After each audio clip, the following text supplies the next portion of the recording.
Ko, grabe, sumubra na talaga itong sila Bibi Sara. Dahil sa Sobra na. niya kay Amy, Sko po. ay nilagyan ng kulay.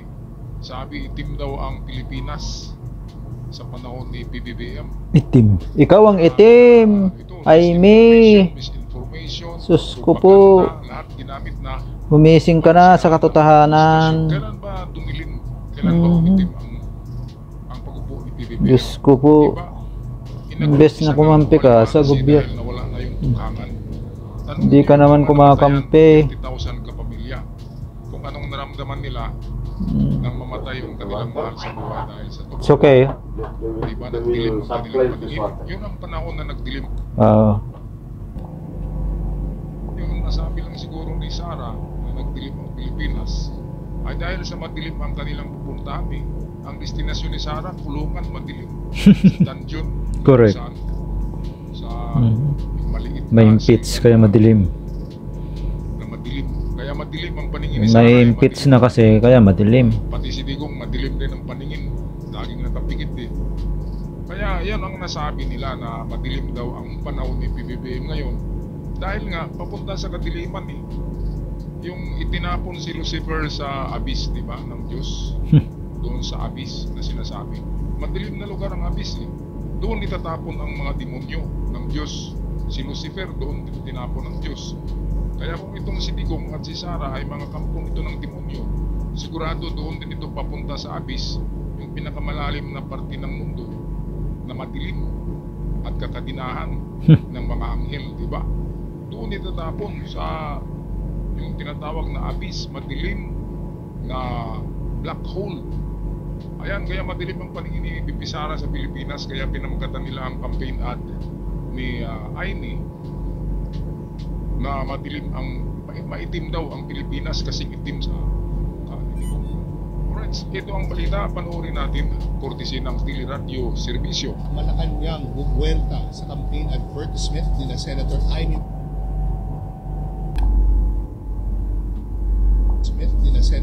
Marcos at Vice President Sara Duterte. Nagbabalita agad sa serbisyo sa Malacanang si Christian Lisores. Christian, magandang hapon. Magandang hapon, Attorney at Liza. Pinanatan ng Malacanang ang campaign advertisement ni Senador Amy Marcos at Vice President Sara Duterte na pinansagang iis ang kasalukuyang muli ng bansa dahil sa dami kumaro ng mga kinakaharap na problema sa gutom at krimen. Sa press briefing, sinabi ni Palace Press Officer Claire Castro na mga kampong na ilarawan sila hindi mag-estado ng bansa noong administrasyon ni dating Pangulong Rodrigo Duterte. Ayan, tama. Mas madilim tayo. So, sa panahon ni Digong, ni Duterte, ang klima ng Pilipinas ay madilim. Madilim at nakakatakot ang klima. Dahil baka meron pasok sa pintuan mo. Correct. At hanapin ang mga lalaki sa bahay nyo at Pagbabarilin. Diba? Anak mo, naglalakad lang, inutusan lang bumili ng suka, binaril. Patay. Dahil mukhang adik. Diba, merong isang abnormal lang na bata eh, na mukhang adik kasi may kataasan, pero ano siya, yung sikto-sikto. Ay akala ng mga pulis, adik eh, binaril. Ayun, 20,000 kagad ang reward money. Diba? Ganun ba ang gusto natin na klima? Kailan ba nagiging maputi ang panahon ni Digong? Nandun lahat ang mga illegal na mga gawain eh. Druga. Diba? Pinakamalaking enterprise ng druga sa Pilipinas sa panahon ni Digong. Lahat ng mga drug lords sa triad kasama-kasama niya, diba? Naglalakad sila, Michael Yang, Alan Lim, mayroon pang isa. Diba? Pugo. Saan ba dumami ang mga ganyan, mga pugat ng kasamaan ang pugo? At halos buong Pilipinas ay pugo na, di ba? Sa panahon ni Digong. Tapos sasabihin niya na ang panahon ni PBBM ang madilim, maitim. Kung sa bagay, ang mukha ni Digong ay itim eh. Parang nasunog sa impyerno, parusa ng Diyos. Napansin niyo ba yun? Ang kamay niya maputi, ang mukha niya maitim. Ganun kaitim ang kanilang utak. Pati yung si Bibi Sara. Sabi ko nga ba, kadugo ni Cain eh. Sabi ni Digong, walang original sin. Ang original sin ni Cain ay nariyan sa dugo ni Digong at ni Sara at sa kanilang mga siblings. Yan ang katotohanan yan.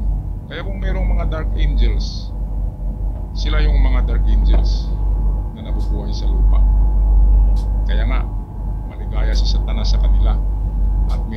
palaganap ng lagim sa mundo. Di ba tayong mga mabubuting tao, dapat na rin tayong makipaglaban sa kadiliman.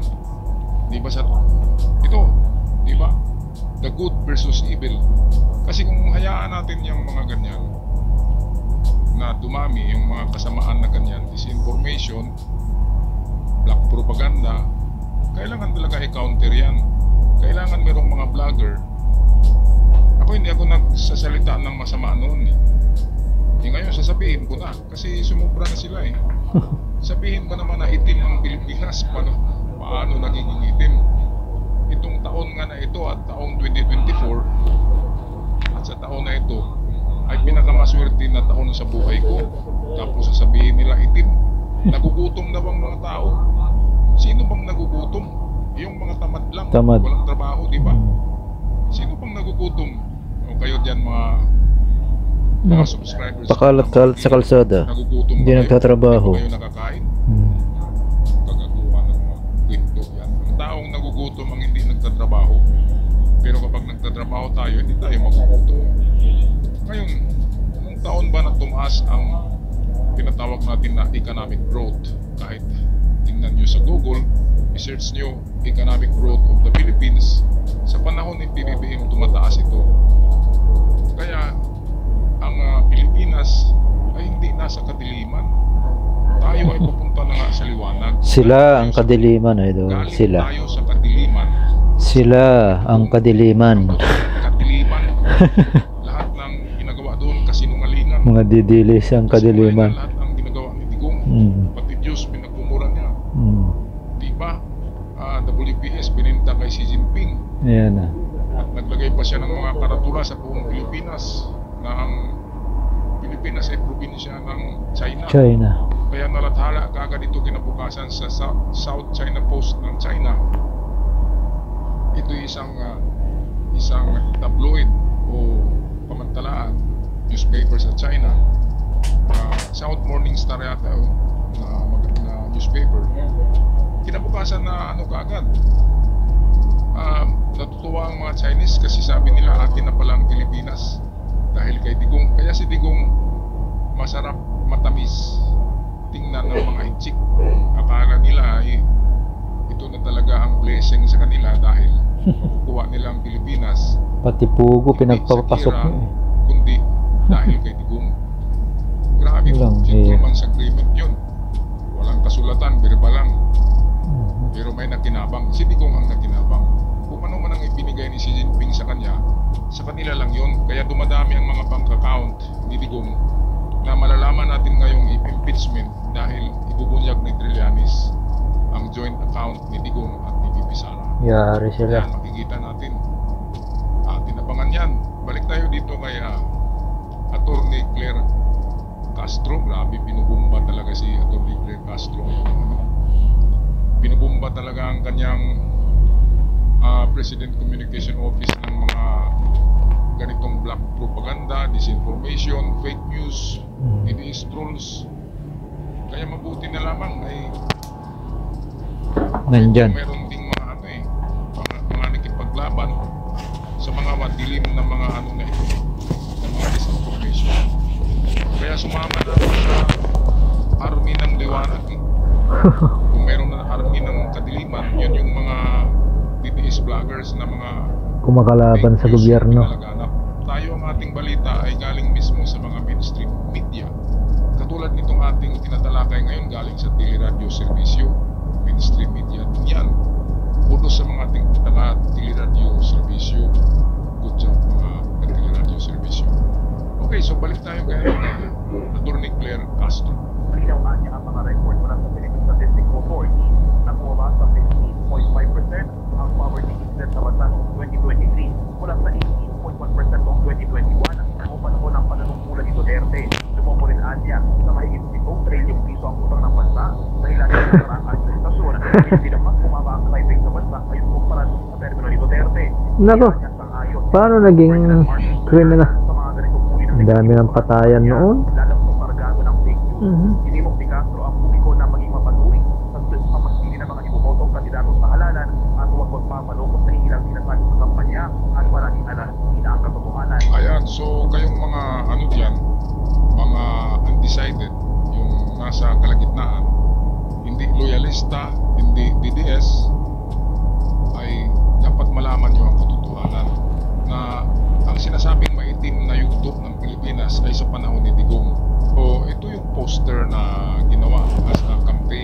at poster ni BP Sara na kanyang tulong kay Amy Marcos. Tingnan natin, no, yung kanilang background ay madilim talaga, brown out na brown Sila nga ang kadiliman, Sabi nila, idol. ang Pilipinas daw ay nasa madilim. Hindi mainit na ang yung Pilipinas ang madilim. Sila. palagay niya lang yun. Sila ang Dahil kadiliman. yung buhay nila ngayon ng mga Duterte ay nasa madilim na talaga. Papunta na sila sa sa Kulungan. hukay ng kanilang libingan. Yan ang katotohanan yan. Pagkatapos nitong impeachment, pagkatapos din makulong ni Digong, ang mga Duterte ay babalik sa pinanggalingan nila. At hindi na muling sisigol pa. Di ba? Wala Kasi na sa yan. Davao, Nograles na eh. Hmm. Panalo na si Nograles. Di kung hindi nila gagawin ang ginawa kay Kirwin, di ba? Hmm. Na parang ganun. Patumba. Ganun ang last resort nila Yari eh. tayo dyan. Yung parang mga Mahirap ganun na, yan. ano, di ba? May narinig ako na ang tumira kay Kirwin ay ano daw eh, supporter daw nitong mga tao sa dilim, di ba? Sino ba yung mga tao sa dilim? Naku po. Alam nyo na yan kung sino yun. Mahirap yan. Kaya ito, tingnan natin, no? Bakit ko nilagyan ng titulo ang ating cover? Amy Marcos kinulam daw. O tingnan nyo naman itong mata, oh. Ayan, oh. Anong tawag dyan? Normal pa ba yan? Normal pa ba yan? Noon, bilib ako kay Amy. Akala ko mana ito kay Imelda. Yun pala. Grabe. Ano kayang nasabi ni Imelda ngayon, no? Ni Madam Imelda kay Amy? Mamasboy siya, no, si Bongbong Marcos. Yun talaga ang love ni Imelda. Kaya nga, sinuportahan ni Imelda si Bongbong Junior eh. Ngayon, Yeah. bakit nga ba tinutuunan? Akala ko ba drama-drama lang itong pagkampi ni Amy kay Digong at kay BP Sara. Ngayon ay tinutuhanan niya eh. Talagang bad to the bones. Bad to the bones. Grabe, no? Tinalikuran niya ang alyansa, tinalikuran niya ang kanyang kapatid, tinalikuran niya ang kanyang ina, si Imelda Marcos. Grabe. Ano bang nakain ni Amy? Kaya nga, ang title ko ay Amy Marcos. Kinulam siguro. Kinulam ba ito? Baka. Kinulam ba yan? Ay ano, parang wala sa isip eh. Nasa katinuan. Matao. Walang sa katinuan. Baka may lahing mangkukulam tong si BP Sara. Baka nasaniban na ito ng espiritu ng mga Kadiliman. ng mga dipilim, di ba? Mga espiritu ng kadiliman, ng mga dark angels baka pumasok. Sigurado yan. Kaya yung kanyang isip palaging dark eh, palaging itim. Eh, meron bang first time in the history of the Philippines na merong nagpalabas ng itim na poster, di ba? Imbis na yung kulay ng inyong poster ay maaliwalas, kulay blue, kulay green, kulay freshness, di ba? Environment. Eh, madilim eh. Dapat doon sila sa planet Pluto. Tama. Sa planetang Pluto dapat tatakbo si BP Sara ng presidente at si Digong, di ba? Doon sila kasi madilim ang gusto nila eh. Ngayon, hindi na mananalo pa si Sara pagka presidente. Kaya ito pala ang deal. Ayon sa narinig ko sa Puting Diwindi, ay si Amy Marcos ang tatakbo sa 2028 at back up siya ni BP Sara para manalo. Kasi si BP Sara ay ma-impeach naman ito sigurado. Hindi na makakatakbo yan. Ngayon sino bang pwede? Si Amy Marcos na lang. Diba sa kampo nila BP Sara, si Amy Marcos ang presidente sa 2028. At kapag nanalo yan, automatic vice president hindi na pala, na-impeach na yan. Automatic baka vice president ang isa sa mga sibling ni BP Sara. Kung manalo si Amy Marcos. Pero paano manalo yan? Alam natin, taksil eh. Taksil sa dugo nila, taksil sa alyansa, taksil sa Senado, taksil sa gobyerno, taksil sa mga loyalista. Eh grabe, binoto pa naman ito ng mga loyalista, no? Dahil sa Marcos nga siya eh. Ngayon ay pumunta sa mga Duterte.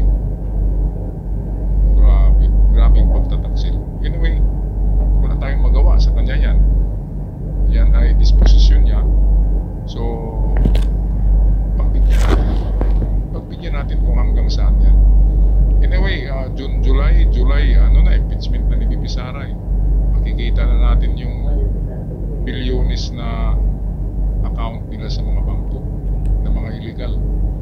At nakita nyo naman, di ba, napakaraming kasalanan ni Digong, kaya dapat lang siya makulong, di ba? Ngayon, nasabi ni Sara na itim ang Pilipinas. Kasi ngayon, itim ang kanilang paningin dahil sa napakalaking problema. O itim na, pati mata niya, itim na eh. Kaya, dahil yan sa napakalaking problema nila. Problema nila yan, kasi pati yung mga pera nila sa mga bangko, ay buksan na yan ngayong impeachment. Kaya mabibisto talaga, mayroong mabibisto dahil sa mga kalukuhan na ginagawa. Niluluko ang Pilipinas. 7 trillion ang utang ni Digong mismo sa kanyang ano lang administrasyon, hindi kasama yung mga nauunang presidente. Utang ng 7 presidente na dumaan ay kay Digong pa rin ang pinakamataas. Tagpi-tagpiin nyo kay PBBM 1 trillion lang mahigit yan. Kay Pinoy ay nasa 2 trillion. Klaro yun, sino-sino man yun. Kapag tagpi-tagpiin yun, umabot lang ng 6 trillion. 6 trillion pesos lang, hindi umabot ng 7 trillion. Itong presidente yan, pero sa panahon ni Digong, 7 trillion mismo ang inutang niya.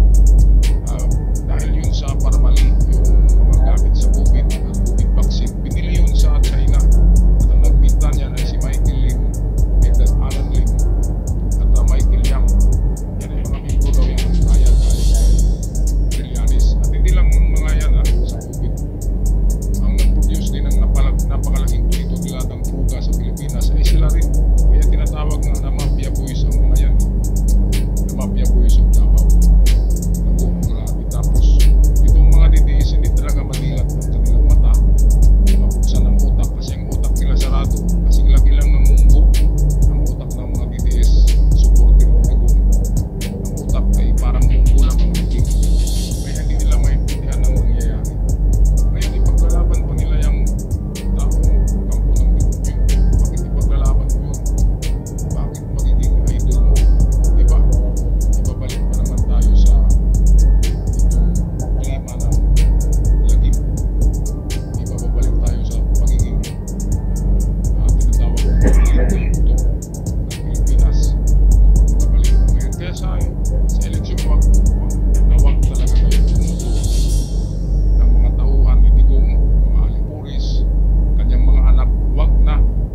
Kasi alam na natin ang pupuntahan ng Pilipinas. Balik na naman tayo sa China, balik na naman tayo sa druga, balik na naman tayo sa pugo, at balik naman tayo sa kasinungalingan. Balik pa sa NPA, di ba? Kasi si Digong, sinasabi niya NPA siya eh. At ang Malacanang daw, kalahati niya na sa NPA, sabi niya. Grabing tao yan. So eto, pakinggan natin si Atty. Claire Castro dito. Pag sinabi mo natin na itim ngayon ang mas matidescribe siguro natin nung nakaraang administrasyon na sobrang itim at ngayon ay papaliwanag sa panahon Totoo. ng kasalukuyang administrasyon. Hindi man gano'n maputi, pero patuloy na po. Tama. Sobrang itim ang panahon ng administrasyon ni Digong. Kasing itim ng kanyang buti.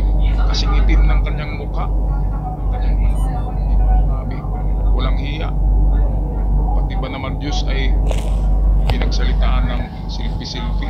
Magsilpi daw ang Diyos kasama yung mga tao at ipakita sa kanya kung totoo mayroong Diyos. Kung tinignan ko nga sa Google yung sinesearch ko yung Digong versus God, ay naku, sa labas ng bansa pala grabe. Famous pala yung hayag niya na yun, inapublish yun sa mga BBC News, sa CNN, lahat ng mga mainstream media sa labas. Napublish pala yung nagsabi siya na stupid ang God. Kaya nga ginawa ko ang video na yung stupid ang God kanina. Yung last video natin ay ang pamagat ang tanging taong nagsabi na stupid ang Diyos. Sa buong mundo sa World Guinness Book of Records yan na sinabi ni Digong na stupido ang Diyos. Grabe talaga na tao yan. Pwede lang naman siguro sabihin na ang Diyos ay itong nagagalit. Pero sabihin mo na stupido. Grabe. Meron pa bang mag-ano sa Diyos? Mas mataas pa. Bakit sabihin na stupido ang Diyos? Kaya nga yung karma ni Digong, mga kababayan, hindi lang siya ang makatikim niyan. Makatikim ang kanyang mga anak, makatikim ang kanyang mga apo, hanggang sa ika-100 na henerasyon ng katulad ng henerasyon ni Cain, di ba? Ilang million years na ang henerasyon ni Cain. Galing kay Cain ay nagpasapasa ang kanyang dugo.